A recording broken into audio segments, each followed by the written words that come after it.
Good morning friend. तो अब हम 27 जैन के फिजिक्स के पार्ट का ऑलरेडी वीडियो अपलोड कर दिया गया है। केमिस्ट्री के पार्ट को अभी डिस्कस करेंगे। जैसा कि ओवरऑल आपने अभी तक फीडबैक देखा होगा कि फिजिक्स के पार्ट में प्रॉब्लम बहुत ही बेसिक थे, प्रॉब्लम बहुत ही ज्यादा टू द पॉइंट थे, डायरेक्ट बनने वाले थे। अब हम लोग केमिस्ट्री के पार्ट को उसके सॉल्यूशन को वन बाय वन करके देखेंगे। तो केमिस्ट्री में पहला सवाल पड़ रहा है, phenolic group can be identified by A positive test. देखिए आप लोग अगर इन टेस्ट के बारे में जानते होंगे तो इन टेस्ट में से हम ये कर रहे हैं कैसे, तो याद हो तो डायरेक्ट आप आंसर कर सकते हैं, और अगर आपको याद ना हो तो आप ये चीज को एलिमिनेट कर सकते हैं। जैसे tolerance reagent test, tolerance reagent test, क्योंकि ये प्रैक्टिकल केमिस्ट्री का सवाल है, तो अगर टॉलरेंस रिएजेंट टेस्ट आपने थियोरेटिकल में पढ़ा होगा तो ये अल्डिहाइड कीटोन को डिस्टिंग्विश करने के लिए होता है, ठीक है। लुकास रिएजेंट टर्बिडिटी को फाइंड करने के लिए, मतलब कि अल्कोहल के लिए primary alcohol, secondary alcohol, tertiary alcohol को डिस्टिंग्विश करने के लिए।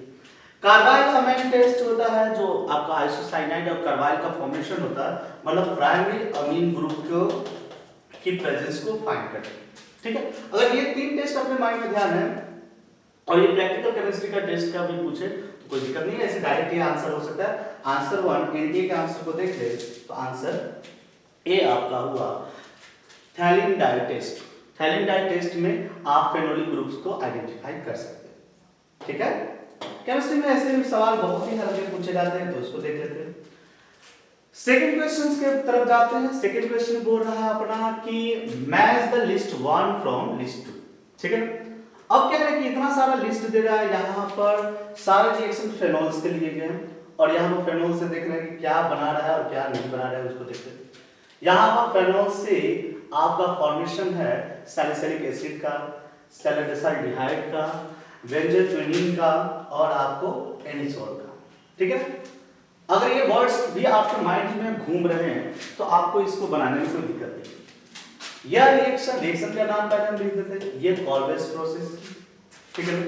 कॉल्वे रिएक्शन के अनुसार यहाँ पर CO2 का होना पड़ेगा, NaOH को होना पड़ेगा और H2SO4 आपको पढ़ाया गया हो, मतलब ये आपको मिल रहा है, मतलब A पार्ट का ये पार्ट, ठीक है, क्योंकि फेनोल से सैलिसिलिक एसिड बनाने का तरीका, ठीक है। दूसरे हिसाब से अगर देखें तो आप कह सकते हैं कि दूसरे केस में आपका सैलिसिल्डिहाइड बन रहा है, तो सैलिसिल्डिहाइड बनने का मतलब हुआ कि आपने यहां पर जो प्रोसेस फाइंड किया था वो है राइमर-टाइमर रिएक्शन, ठीक है ना। Rymer-timer reaction, Rymer-timer reaction, Rymer-timer reaction में आप क्लोरोफॉर्म वगैरह को यूज करते हो और ये सिंपल NaOH, क्लोरोफॉर्म, NaOH और HCl, मतलब ये पार्ट बी। या तो आपका इतना आंसर होगा तो हमें लगता है कि ऑप्शन आपको एलिमिनेट करके निकाल के दे देगा, ए का 4 और बी के लिए 3। चलो अगर आगे भी जाते हैं, ये आपका बेंजोक्विनिन के लिए आप जो लेते हो वो लेते हो सोडियम डाइक्रोमेट, ठीक है, H2SO4, मतलब इसका C पार्ट, ठीक है। और ऑब्वियस है बच क्या है डी, एनिसोल में बनाने के लिए, फेनोल से एनिसोल बनाने के लिए आपका देख लीजिए, ए का 4 के साथ, बी 3 के साथ, सी का 1 के साथ और डी सेकंड के साथ, मतलब ऑप्शन नंबर 2 मैच हो गया। सब कुछ ये मेमोरी बेस्ड सवाल, इसमें से कोई भी अपने दिमाग में खर्च करने की जरूरत नहीं थी, मेमोरी बेस्ड सवाल था। इसमें पहला रिएक्शन कौन सा रिएक्शन का है, उसमें रिएजेंट यूज करने वाला दिखा दे। अगर दो को भी आप पकड़ लीजिएगा तो आंसर आपका क्लियर हो, कोई भी दो, चाहे वो क्या है, क्यों ना फेनोल से एनिसोल बदलना हो या फिर आप कॉल्वे रिएक्शन राइमर-टाइमर को पकड़ ले, आंसर आपका निकल के आ जाएगा। एनडीए के आंसर को देखते हैं। एनडीए का आंसर भी वही है जो हमने आंसर फाइंड किया है, तो इसका मतलब सिंपल सवाल, कोई सवाल में कोई दम नहीं है, ठीक है। आप लोग किसी भी नोट्स को फॉलो करेंगे, उस नोट से आपको पूछा गया सवाल होगा। Identify the incorrect pair of the following, ठीक है ना। ये भी फिर से प्रैक्टिकल केमिस्ट्री का सवाल पूछा है, तो प्रैक्टिकल केमिस्ट्री में आपको जो ऑप्शन दे रहा है डिफरेंट प्रोसेसेस के नाम दिया और उसमें यूज किए जाने वाले कैटलिस्ट का नाम, ठीक है। पहला हो रहा है वेकर प्रोसेस। वेकर प्रोसेस में इसने लिखा है प्लेटिनम Cl2, ठीक है ना भाई, ये गलत है, यहां होता है प्लेटिनम, प्लेटियम, इसका मतलब क्या है कि ये तो पहला ही इनकरेक्ट मिल गया। Haber process iron, no doubt catalyst के लिए आयरन। पॉलीथीन प्रिपरेशन में पॉलीथीन प्रिपरेशन सही है भाई। उसके बाद आपको फोटोग्राफी, इसकी फोटो सेंसिटिव मेटल है, आपको क्लास 10th में भी पढ़ना होगा कि AGPR को सनलाइट से दूर रखा जाता है। तो ये सीधा ऑप्शन मेमोरी बेस्ड सवाल, मतलब इस सवाल को देखिए और डायरेक्ट आंसर करो, ठीक है। बट बहुत ही इजी, प्लेटिनम और प्लेडियम में बहुत ही छोटा का अंतर होता है तो लोगों को कंफ्यूज कर सकता है। बट बाकी सब अगर आपका नीट क्लियर है कि कौन सा कैटलिस्ट फिल्म रिएक्शन में होता है, आपको इसके आंसर को देने में समय नहीं लगेगा, ठीक है। एनडीए ने भी उसी को मार्क किया है, हमारे कोई समस्या नहीं। अगले सवाल की तरफ बढ़ते हैं। अगला सवाल पहला, identify be formed in the reaction, ठीक है ना। तो आप यहां देख रहे हैं कि अल्काइल हैलाइड है जिसे एक्सेस अमोनिया के साथ ले लिया गया है, उसके बाद फॉरवर्ड किया गया NOH के साथ और प्रोडक्ट बना है बी वाटर और NaCl, ठीक है। अब हम अभी के लिए केवल इतना भूल जाए और हम आपको ये बोले कि अल्काइल हैलाइड को एक्सेस NH3 के साथ लेंगे तो क्या बनेगा, तो आप कहोगे सर ऐसा है, सिंपल है, NH3 प्लस X माइनस और उससे हम फॉरवर्ड बाय NaOH कर दे तो आप खुद ब खुद इसके प्रोडक्ट को बनाओगे कि सर ये RNH2 प्लस NaX और प्लस वाटर बनने वाला है।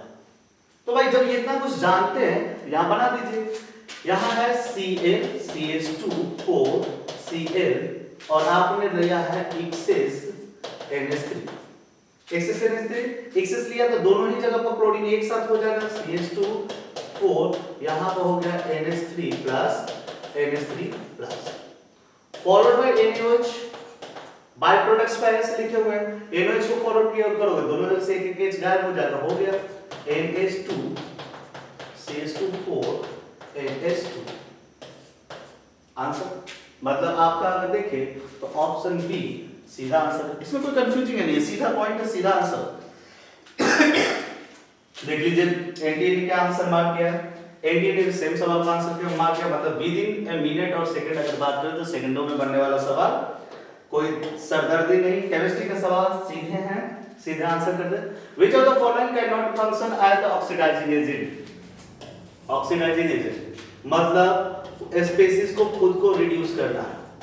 रिड्यूस करने का मतलब है कि अगर रिड्यूस करना है तो इसका मतलब कि वह इलेक्ट्रॉन को एक्सेप्ट करना चाहिए, ठीक है। यहां से कॉन्सेप्ट अपना क्लियर हो जाएगा। अब देख लेते हैं कि कौन सी स्पीशीज है जो इलेक्ट्रॉन एक्सेप्ट नहीं कर सकता। अगर एक्सेप्ट नहीं कर सकता मतलब वो रिड्यूस नहीं हो सकता, और रिड्यूस नहीं हो सकता मतलब ऑक्सीडाइजिंग एजेंट की तरह व्यवहार नहीं कर सकता। अगर हम नाइट्रोजन की बात करें तो यहां पर नाइट्रोजन 3- स्टेट में है और आप देख रहे हो कि नाइट्रोजन +5 ऑक्सीडेशन स्टेट से -3 तक रह सकता और पीछे नहीं जा सकता। भाई ये इलेक्ट्रॉन और ले ही नहीं सकता, इलेक्ट्रॉन और लेगा तो इसको और माइनस में जाना पड़ेगा जो प्रैक्टिकली पॉसिबल नहीं है। आंसर तो आपका यही हो गया। फिर भी चेक कर ले, ब्रोमीन यहाँ पर +5 के स्टेट में है और यह जा सकता है +7 तक और -1 तक, मतलब ये इसके पास अभी भी इलेक्ट्रॉन लेकर के अपने ऑक्सीडेशन स्टेट को घटाने की पॉसिबिलिटी भी है और लेकर के इलेक्ट्रॉन ऑक्सीडेशन बढ़ाने की पॉसिबिलिटी, ये वर्क कर सकता है।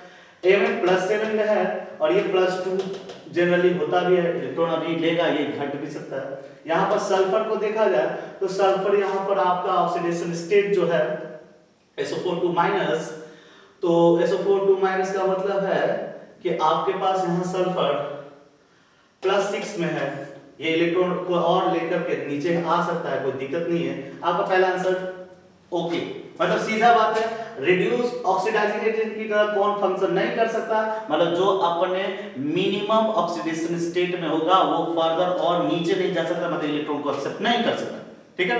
और अगर बोलता है रिड्यूसिंग एजेंट की तरह कौन फंक्शन नहीं कर सकता, तो जो मैक्सिमम स्टेट में रहेगा वो फंक्शन नहीं कर सकता। आंसर ए आपका नाइट्रोजन, ठीक है। सिंपल सवाल है, सवाल में कोई दम नहीं है।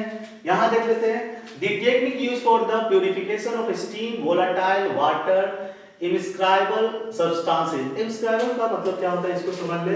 तो इनस्क्राइबल सब्सटेंस का मतलब क्या हो जाता है, जो मिल जाए, जैसे सपोज वाटर के साथ आप कैरोसिन ऑयल्स या पेट्रोलियम को मिलाना तो वो होमोजेनियस मिक्सचर में नहीं होगा, ठीक है ना।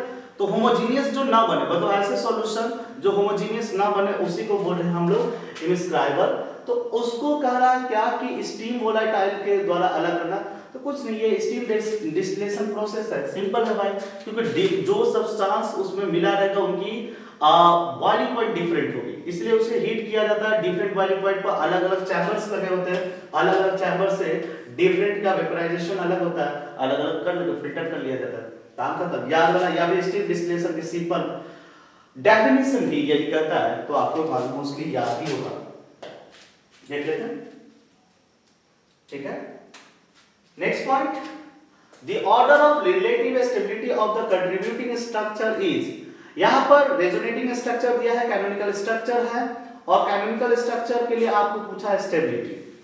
भाई देखो सिंपल चीज है कि वह कैनोनिकल स्ट्रक्चर जिसमें कोई चार्ज नहीं मौजूद होगा, न्यूट्रल होगा, वो सबसे ज्यादा स्टेबल। इसका मतलब कि फर्स्ट की स्टेबिलिटी सबसे ज्यादा, ठीक है।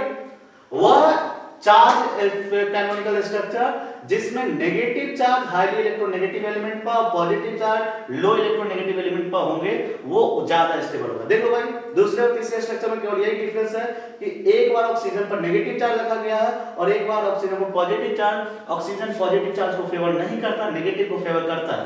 इसका मतलब कि अगली बार ये स्टेबल ज्यादा होगा, उसके बाद ये, मतलब फर्स्ट की सबसे ज्यादा, फिर सेकंड और फिर थर्ड। Option C. तो इस वीडियो के लिए इतना ही। इस वीडियो में हम लोग इतना ही मिलते हैं और उसके बाद हम लोग अगले वीडियोस की तरफ जाएंगे। अगले वीडियोस में और भी रिमेनिंग पार्ट्स को देखेंगे। तब तक के लिए धन्यवाद। Have a nice day.